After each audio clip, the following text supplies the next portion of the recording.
Hello, everyone, and welcome to the Mars Society Georgia event regarding robotics and flexible robotics for space applications. My name is Nika Chinchaladze, and I'm the founder and president of Mars Society Georgia. And we have this very special guest present here today. Mr. Saurav Karmakar's vision is to make hybrid origami and soft robot for medtech, defense, and aerospace applications.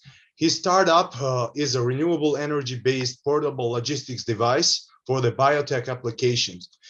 He is also known for his very famous TEDx talk, Space for Everyone. And so, hello, Mr. Saurav. Nice to meet you. And thanks for finding the time to join us today. I'll now turn off my screen so you can go on with your presentation. So here we go. Thank you very much for inviting both of you. And I think this is very interesting to see that Mars Society is expanding everywhere, and we're seeing this kind of activities. So I'm very happy to see these activities and all the things that you're doing. It's really fantastic. So today I have a very brief presentation, which includes like video also and kind of presentation slides also. The main thing that I want to show that what's happening in the world about all this flexible robotics and what I'm doing. And I'm also having a couple of videos, so hopefully everybody will be happy to see. So let's start. Okay, so we'll be discussing about flexible robotics for space. And when I'm talking flexible robotics, it's like what kind of robot we imagine. It's like something not rigid body or something. I'll just show some very fundamental robotics, then I'll go to the flexible robotics part. Okay, so what are the space robotics happening till now? There are a lot of examples. I'm not going into detail. Like then famous names like Spidernaut, Resso, Spheres, Dexter, Curiosity robot, very famous. And presently we got Indignity Perseverance, which is also having a small helicopter. So it's called the first flight for the Mars, which is one of the greatest event in human history. And we also different robots from ESA and from India Space Research. We have Pragyan Chandrayaan 2 launched 1 2 years before. So this is like a very fundamental reports that we see. So this is, we can call it as a rigid body robot, or which is made of hard material. So that's the reason we're calling it a rigid body robot. Hard material, it could be metal, it could be plastic with different radiation shields or protection, whatever it is required. In general, we are categorically we tell it as a rigid body robots. So I'll just show what's happening around the world. So one of the examples is like worm-like smart robot. It is made of different rubber elements or silicon and all. Again, this is used in the very earthly, I mean, its application at the moment is like for the world or for the earth, maybe with a different terrain, and which is able to manage flame, which is able to manage ice, or like slippery surface that you can see also here. And the interesting thing is like it is because made of some rubber kind of material, there is a possibility, very less possibility to get damaged actually. So this is, I think, done by one of the greatest universities in USA. So they have done, it's wonderfully, it initially started with, I think, CMU or maybe Cornell University, but many other universities also adapted, and they are growing this kind of quadruped completely, and they're actually trying to make it more smart and all. Next is like, I think it is built with NASA, I guess, and they have done a very soft robotic kind of wheelbot, which is actuated with maybe fluid or air or something like that. And then we can actually see it's rotating. So it's completely made of, again, rubber or silicon body, but there are also kind of hybrid elements. Hybrid means there are also maybe plastics or maybe some sort of hard material along with the rubber kind of material to hold certain level, because every structure, if it is like completely soft, then it is very difficult to control. So we need some hard and soft material together, which is called hybrid material in this case. So this is, I think, produced by NASA. There are a lot of videos available. Next, this is one of the zero gravity soft robotic bot, which is like, it looks like some alien kind of shape. So it's actually a kind of actuator which is pneumatically or air pumped, you can say, actuated by air, and we call it pneumatic actuator. So basically, this is like the shapes, and then it can actually hold the human body. It's a famous experiment. Again, it's available on YouTube. You can find. I'm not showing the video because it will extend the time and all. It's available, zero gravity soft robotic experiment. So it's a very interesting. It's just it is also a significant kind of wearable robotic solution, you can say, but it is not telling that. But still, we can consider one of the kind that is able to show that it is able to grip or grab the human body. So it's a very interesting development. And again, zero gravity means it's just like the flight when it goes from the some level and then it goes down, then it you feel like a zero gravity in the inside the airplane. So that's the reason we are calling it a zero gravity test with the soft robotic bot. Next, this is one of the ESA, European Space Agency's greatest plan for, which is called icy moon Europa. So they want to send some bio-inspired robot which can explode the liquid under the surface. There are a huge amount of liquid gas actually, so that can actually explore that area and see. So they are trying to make some squid like soft robot, which is like able to explore the surface, or not surface actually, under the surface there's water body made of mostly the gas or liquid gas, different kind of liquids made of different kind of gases. So that's one of the example. And this is the very latest thing. It is actually made of, you can see NASA, I think Langley Research Center. They created this kind of hybrid soft robot. Why I'm feeling hybrid? You can see this is like a black color metal body or plastic body. And this is made of silicon or rubber. So they're trying to make this kind of robot for as an assistive robotic point of view, which can actually explore the, maybe moon or something like that, Mars. Why? Because this kind of robots can actually withstand different damages compared to the rigid body robots actually. So that's the reason we are talking about this. So this is like the examples which is already happening in the world.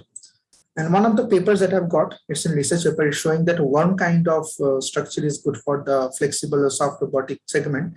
So it has the advantages like it can move. You can see this different postures actually. Okay, then you can see it can crawl, it can climb. Okay, then it can also kind of rotate and all. So that's the reason it can also roll. So that's the thing, rotating and rolling is very important part. Crawling is also very important part. So it can actually be done by single robotic structure. So that's a very interesting thing that can happen with the soft robot. I will show this kind of robot that I have built already, so I can show that structure after the presentation. So this is the first thing that I told about. I am showing that what are happening in the world actually. Now next I'm going to show my area, like what I'm working on and what is interesting happening from my side. Okay, so I have divided these kinds actually, like three kinds patients. One is called hard material based flexible robots, which is having different actuators, robotic body mechanisms. It's just the keywords. I'm keeping it for I will explain it later. Then hybrid. So hybrid soft robot means like soft and hard material together. And there is completely soft robot, which is soft material based. Like I told that it can actually make the problems, if you show that how it is working on that. So it's very important that it can actually make different kind of, different kind of terrain it can actually explore and manage it. So I'll show the examples. Okay, so if you see these categories, you have smart actuators, which is made of different kind of metal or alloys. So it's called shape memory alloys. It is made of different kind of materials actually, like the nickel, titanium and all, and you can make fantastic different alloys application, which is also used as a smart actuator. Origami robots. Origami is a kind of technology which is called like a paper folding technology. It's coming from Japan, and this paper folding technology nowadays scientists are using for robots also. So why we're using these origami robots? Because it's actually helpful for folding. That means if you want to optimize the space for some region or some volume and all inside a box, inside a rocket, inside some other outer space application, that can actually squeeze it, or it can optimize the size. And then when you need, it can actually come to the full-fledged size actually. So that's the reason origami robotics application coming huge. Actually, it's not only in space, it's also good for medical and many other places. Flexible mechanism. Here, the technical name is compliant mechanism. So compliant mechanism is like a, if you see this image and if you see this very transparent or slightly transparent part of this image. So if you press this part, it can actually close actually, and it's basically made of this kind of is this material and the structure and the design. These three things are making it like or it can help it to fold it. So it's like a clip without any spring. So that's one of the examples for the compliant mechanism. I think it is one of the ideal pictures I can share here. Now I come to my areas. Like one of my papers is about flexible solar cell. So I told about the origami robotics. So this is what I'm implemented here actually. So if you see this is a practical origami solar cell actually that I'm building. I'm using here demo model. So like a small POC or prototype. So here I'm using like aluminum foil for folding, considering that it is a solar cell, and we have different kind of 3D printed modules. Like if you see, this is a design, so this 3D printed modules, and this is how it is folded when it is not yet deployed. And once it is deployed on outer space, this is becoming 100% like that. And is display. There is no motor, there is no other different actuators, which normally the rigid body robots that I have already told, it is people use or maybe scientists used in their case. But here I'm completely using on the smart material or maybe actuators to deploy the solar cell. So that's what the advantage actually. And one of in our prototype design, we can see that, or we can get like the results is like around 17 to 18% of optimization is possible according to our prototype. And this can actually be deployed for the outer space, and this is called like lightweight solar cell. So this is one of my papers actually. Next, I'll talk about continuum arm and how it is implemented. So this is called continuum arm. Continuum arm is inspired from the different kind of nature examples. For example, if you take the elephant trunk, or maybe the arm or the tentacles of any octopus, if you can see this kind of possibilities, the arm can actually bend like anything. It is like the flexible. I can show again the examples in real time. So this arm I'm implementing in the case of different rovers. We already have a design of rover. This is a design of rover we have, and then we're implementing this kind of arm here to grip different kind of objects or different kind of stones. Maybe it can be useful for Mars or lunar exploration. So that is one of the things we are actually implementing. And if you see also the design, it kind of inspired from bird, like the eagle kind of structure. I will show when I show the video, then you can see it more clearly and all. Okay. Next is, it is called tendon-driven flexible robot. This is a simulated design, but we are working on the main development of the prototype. So if you see, it has a complete single structure, and we can actually actuate the complete robot with different kind of tendons and all. And this is very interesting, and we can actually control it. So it looks like a kind of quadruped or kind of animal, maybe elephant or maybe some sort of quadruped like dog or whatever you can take, like which is having the 4 legs. So that we are actually mimicking here. So that's the reason most of my work comes from the bio-inspired robotics. Next, this is kind of area where I'm actually very much interested. That is like how you can grip things on the space, like, okay, maybe in outer space, maybe near to the different kind of, in kinds of drone also some cases, but not drone too much. Like here we can focus on the application for outer space, where we have a lot of, like interrupting things, or maybe we have a lot of things which is not required, or which is making problem for the space applications or journey and all like that cases. So we need some sort of gripper which can actually hold that or consume that things, and then maybe it can reuse. So for that kind of cases, we have a conceptual design. We're actually having a second grade design now.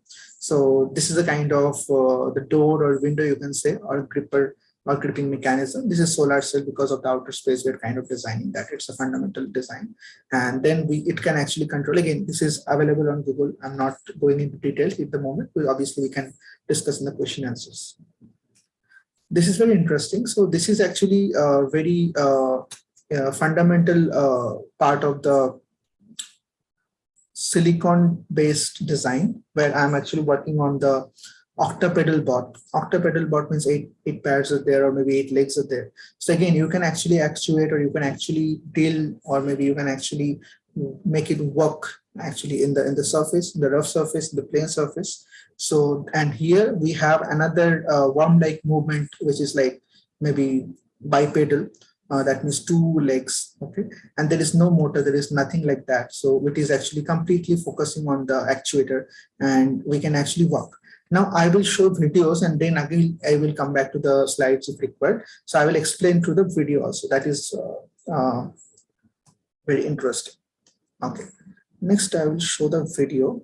1 minute. So if you see this, okay, so this is a kind of movement just without using any motor or any kind of traditional mechanisms.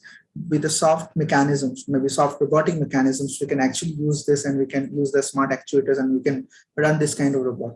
So using this mechanism, we have space robots coming basically. So I'll just show this video. You can see it's very interesting. Only the disadvantage is it's a little slow, not so much fast like any wheel robot that we see. But still, like if it is like uneven terrain and all, this kind of robots are assumed to be good.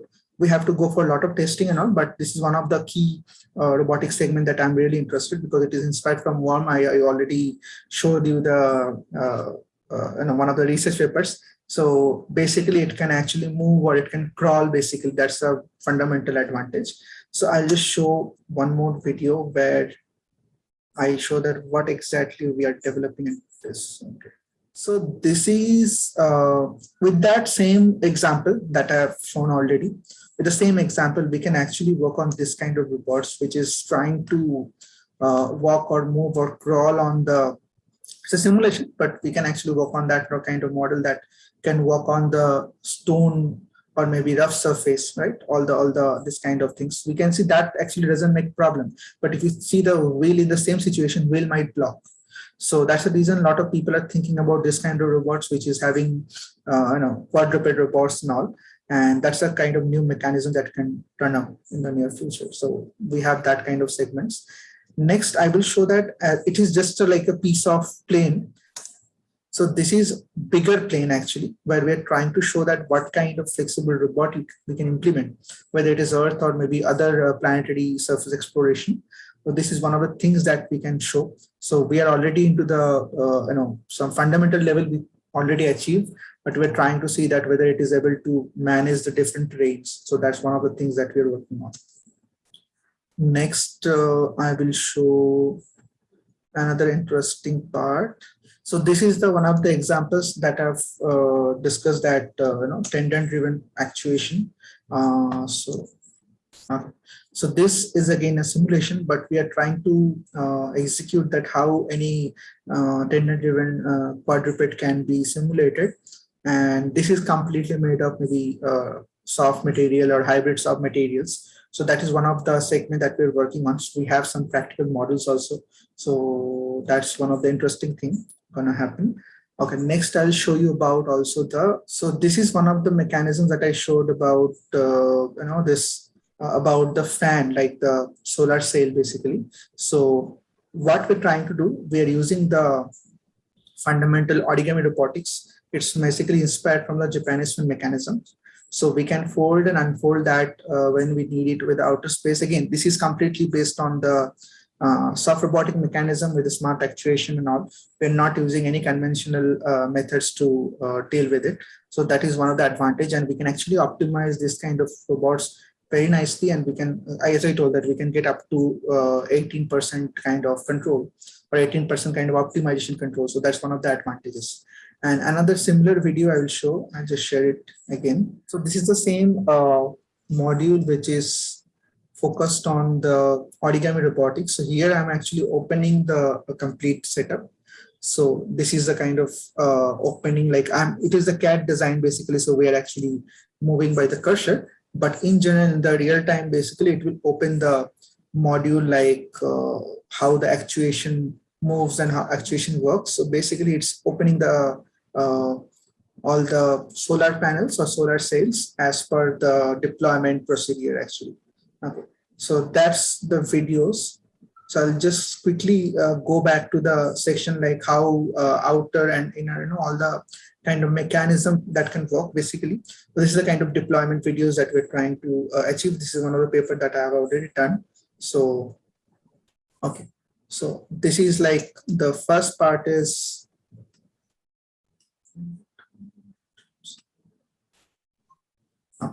so here the first part, if you see, this is the actuation part which is pushing it outside, and then we have the fan or the solar cells here. Fan means we're actually module as a fan, but it is basically the part of different solar panels which is based on this kind of module, fan modules. And this is, as I told, inspired from the Japanese fan mechanism, so it's called as a fan module. So it's basically opening it, and then we're actually able to control in outer space. That's one of the advantages that we're trying to develop at the moment. So these are the few videos that I have, but again, I can go back to the all the PPT, and I can actually just give a quick view if you have any doubt. And so this is one of the rovers that we have designed, basically where part of the rover is complete, like we have done with the flexible robotics. This is the robotic arm that we're trying to develop with the flexible robotics tool and all. And this kind of arm actually I've developed already in my lab, and we're trying to work. But at the moment, we're working on the underwater application. This kind of gripper. This is called a gripper or end effector, and this is the rover arm actually. So this is technically called continuum manipulator, and that we can actually use for a different kind of modules actually. So it's very interesting arm mechanism, and the fundamental difference between this arm is like it can actually bend in a different way. Like so, if I show the, I have a some sort of tools that I can show, I guess. So I can just stop share and I show what is the continuum arm and why we're talking. So 1 minute.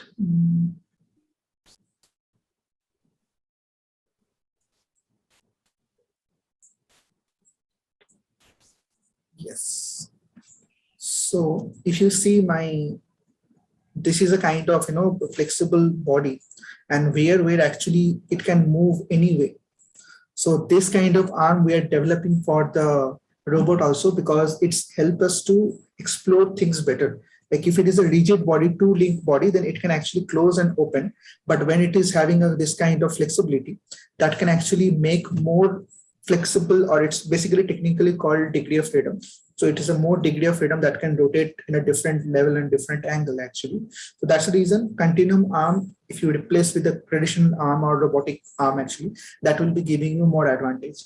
In terms of the crawling mechanism that I've told. So this is one of our crawling robot that we're working on. So it actually works with the pneumatic valve and it can actually crawl. But now, if you think about space and all, always we have to consider the radiation and many other factors. But I'm not talking about the different space factor at the moment. Those are like additional things.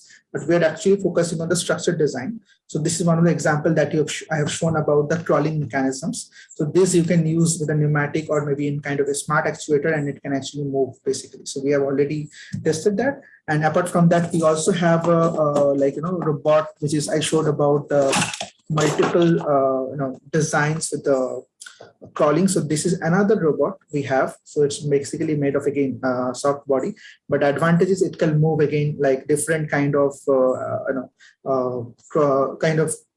stone or maybe rough surface. It can actually move.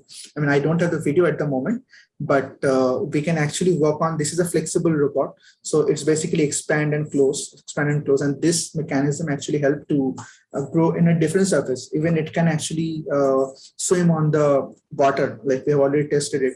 So that are the few advantages. So one robot in space application, if it is it is able to go behind the surface, maybe like the water body or some kind of liquid, and it can also crawl, or it can also move on the rough surface or uneven surface. That are the very advantage actually. So these are the few things that we are working on. So I'm ready for the question answer if you have, because I have shown multiple things, I guess. So there might be huge questions, but the main motivation here, like to show that there is a huge possibilities on the soft robotics or flexible robotics in aerospace applications. So yeah, like if you have any questions, I'll be very happy to answer. Thank you very much. Thank you, Mr. Sovar, for this really great and interesting presentation. There was a lot of interesting and pretty creative robots there. So yes, there are a few questions from the spectators. So let me look those up. I have bookmarked some of those. So yeah, here is the first one. Creation of such robots needs special skills apart from imagination. What is that basic knowledge required to be involved in these projects? Is it programming, engineering, math, geometry, drawing skills, 3D design, or where to start from? This is the question. Okay, so I think first of all, you have to understand the mechanisms. So it's good to go with engineering. So if somebody is going with the mechanical engineering or in mechanical, they have to learn robotics or robotics design or robotics mechanism. And along with that kind of, there like in robotics, we have a segment called control engineering. So they should also learn the control and mechanism and control. Let's go like, side by side. So it's first, if you learn this, at least you can design it, you can fabricate or you can manufacture it. And then along with that, you can control also, like it could be different way, maybe with electricity or any other possible control mechanisms or whatever is available, control strategies available. So that's the reason it's not art or it's not only design, right? It's more than art, because whatever I've shown, this is like, it's my own creation. So it's not like always available. Some of the examples I've shown before, that what's happening in the world, like some of the organizations like NASA, some of the private companies, some of the universities are working on this kind of designs. But my designs are like very much not only for the space application, sometimes it is also good for applications underwater, or maybe 50-50, like half water, half air, or something like that actually. So basically monitoring kind of robot. So you have to understand that where you're implementing. Based on that, you have to do the design, number one. Number two is the sustainability factor also you have to think, because for space, it's like one time you launch it, you can't get it back. So it's very important that you understand that how your complete space missions or space, the design is focused on the sustainability in space, where you are launching, whether it is outer space, whether it is for planetary exploration. So what kind of purpose you are actually focusing on. This is very important. So that's the reason. Yeah, I think these are the key factors: mechanism, robotics, control. These three things, if you know. And mechanism, it obviously involves the design, like the CAD design, mechanical design. So if you know that, I think it will be very interesting for you to go ahead. Thank you. Very interesting. And the next question that I found, well, we have already covered what advantages the foldable, expandable structures have against the robust structures. But the question is, are there any circumstances or scenarios where the foldable and expandable structures are less useful? Okay, so in that case, till now, wherever we are using, like foldable is coming when you have to optimize the space. Okay, like for example, if you heard about rocket, in that they have a very limited space, right? Rocket, all the space vehicle, it has a very limited space for satellite launches and all, or any kind of launching. It could be satellite, it's a part of International Space Station, anything. So if your the idea is like to consume less space and carry more such similar things or more varieties of equipments when it is under the launch vehicle, inside the launch vehicle. But once it is deployed, it can actually expand.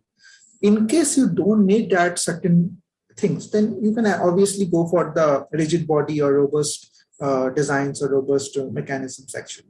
So it's very fundamental difference. But flexible, only one thing you can say, obviously, that flexible little bit from the structure itself, it's a little bit weaker if you compare the rigid or robust things, or maybe flexible, maybe comparatively weaker in some cases. Comparatively, it is not efficient because of the flexible design, maybe. But still, everything is like depends on the planning and the reason and the results, what you're expecting, what is the output you're focusing on. I think based on that, you can obviously choose the design and choose the mechanism and or maybe the structure. Oh, great. Thank you. And so let me see which one is one that I have marked. Yeah, so this one is interesting. How important it is to know the anatomy of different living things in order to create the robots based on biological designs. And what are the advantages of biorobots? Okay, thank you. That's a very good question. Okay, so see, first of all, biorobots are very important not only for the space application. It's also good for, if you see, like different mechanisms we are following in the world itself. Like now, in for the Mars, they're using dome-shaped kind of structure for the colony, a lunar dome-shaped kind of colony. People are focusing on because dome shape is kind of having a lot of advantage from the structure, architecture point of view, from renewable energy, from radiation, a lot of things are there. So it's a very important that if you see things in nature, nature is already evolving, but nature is evolving with some design, some pattern. Actually, I'm talking in not only that about the animals, I'm talking about also in terms of entire together, like the nature completely. So if you follow the nature when it is evolving, no, the designs are actually also evolving, but it's sustainable. Nothing is like nothing is like you are watching some 1,000 years things. You still, the leaf is available, or maybe some sort of tree is available. If you see the spider is available, so spider is also nowadays people using for the robots. Okay, quadruped or maybe octoped or this kind of robots you can see. So advantage is like you can actually copy the mechanism and you can actually get a lot of advantage. The main point is if your goal is satisfying or not. So if you're using the folding mechanism, okay, or if you're using some sort of bio-inspired mechanism, whether it is helping you to get the result better, or if you're like, for example, there might be some mechanism which is in robotics especially, which is consuming less power, but the like more power, sorry. And the moment you use the bio-inspired mechanisms, then it is consuming less power. So you have some advantage. Okay, and this power system is very important for any kind of energy. Power systems are very important for space or anywhere you use. So that's what the advantage. So you have to understand that if you use some bio-inspired robotics or bio-inspired design, whether it is useful in your application, whether it is giving some benefit. Okay, and sometimes from design perspective, it is looking very interesting also. But I'm also talking about like whether it is applicable to the advantage and for advantages position. That's very important, I guess. So according to that, you can take decision. Yeah. Oh, great. Great. Really, really interesting. Thanks for the answer. And so I'll ask one more question from the spectator and then we'll let you leave because I imagine you are pretty busy. So along with the very advanced robots like Atlas and Spots, which are scheduled to explore Martian caves, why is it still important to work on traditional designs like rovers, helicopters, and so on? Can you repeat? I will just read. Yeah. So the question is, along with the very advanced robots like Atlas and I can Spot, see. yeah. Mhm. Is it still important to work on traditional designs like rovers and helicopters? Okay, got it. So one of the examples already NASA answered that rovers are there because rovers are useful because it needs to be sustainable. If you see any Mars rover, it is at least aimed to sustain for 2 to 3 or 5 years, maybe depends on the application. And it needs some hard body, metallic body, and all this structure, different arm, robotic arm, gripper. You have the different section where you store the samples. There are also a lot of sections where you do the simulation, like you do the experiment and build. I mean, all the sections are available. That is one thing. Second thing is regarding the helicopter and all. If you see the Perseverance and Ingenuity, it's actually one of the small helicopter, solar powered helicopter. I think it's the flight time is around 60 to 90 seconds, if I'm not wrong. And it is trying to show that the first flight. Okay, now if there is any atmosphere, like moon doesn't have any atmosphere, but Mars or many other planet has some atmosphere, not habitable maybe, but still it is maybe having some atmosphere. So atmosphere means if there is air or some sort of gas or something, at least maybe there is a possibility to launch some sort of airborne vehicle like rover or the helicopter or drones or something like that. So you have to see that how and why you are using.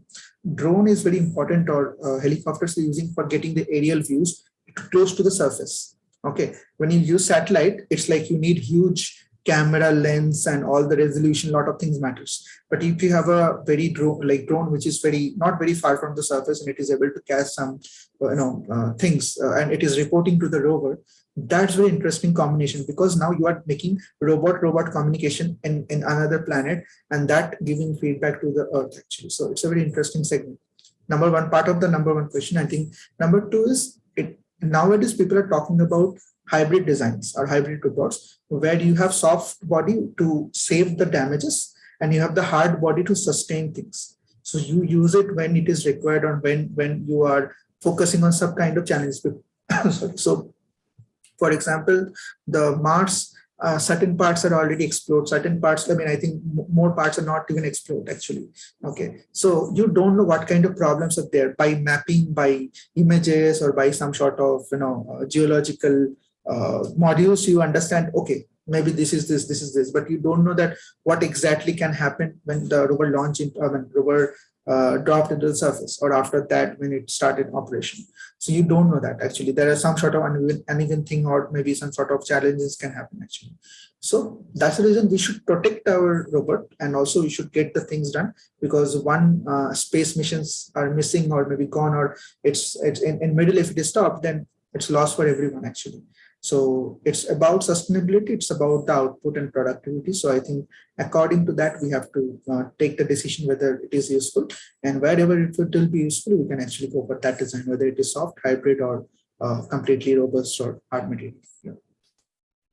Wow, that's really awesome. So thank you again, Mr. Sorao, for joining us today, for finding the time, and looking forward to further cooperation as well in the future. Thank you very much, all of you, and I'm very happy to be a part of Mars Society Georgia. And yeah, I'll also look forward. Like, if you think that you're working on some sort of research and development that you think I can contribute, I'll be very happy, because I feel that team efforts are important, and doesn't matter, space is for everyone, right? So we can all work together. Thank you very much. Appreciate it, really. Thank you. Good night. Take care. Good night.